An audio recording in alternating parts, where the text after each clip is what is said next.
Tronglaobi amadi Litan gi mihat adu KNO gi President PS Hawkip amadi ZRO gi President Thanglian Pauguite gi khuzin thorang oiba maramna makhoi ani phaduna matik chaba chairak pigadabani haina Federation of Haumina thakshilakli Hiram asiga mari leinana Diulalen Kabo Leikai da Leiba Federation of Haumi gi office ngasi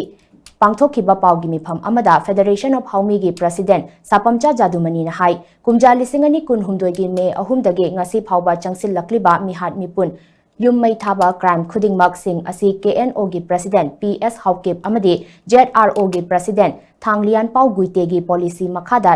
chathakibani mihat asi makhoi gi separate administration separate state phangnanaba mitai amadi nagada makhoina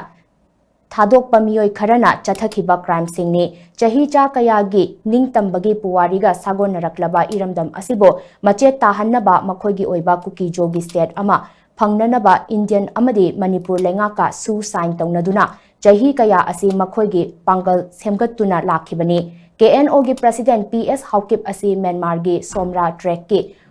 Mongloi Haibakhul dagi Nagaland da matam khara saidang labam matungda Churachandpur laktuna Jeliang the Cookie Nation haiba lairik ama semjin sajinduna Manipur asi cookie singi mapa mapu singi haurakphamni haina ishinduna haurakliba cookie na ha sing pangtha handuna cookie land gi map yakshinduna lamdam sigi yelhomi singda landa halakibani ZRO gi President Thanglian Pauguite masa maksu kumja lising amaga chamapan marifutara da Kazang constituency da Jomi National Congress da bot leptuna MP oidaba matungda kumja lising amaga chamapan marifutara mapan ngapigani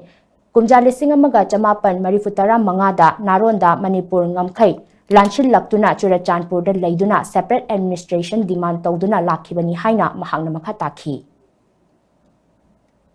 ngasi thoiba thodok singsi atopa state amada thomba taragadi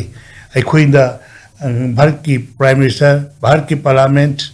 Laiba Bharat ki Lichingma Mayam, Tumini Leramo, Adubu, Layak Pabadi Ngasi, Uweba Film Singasi,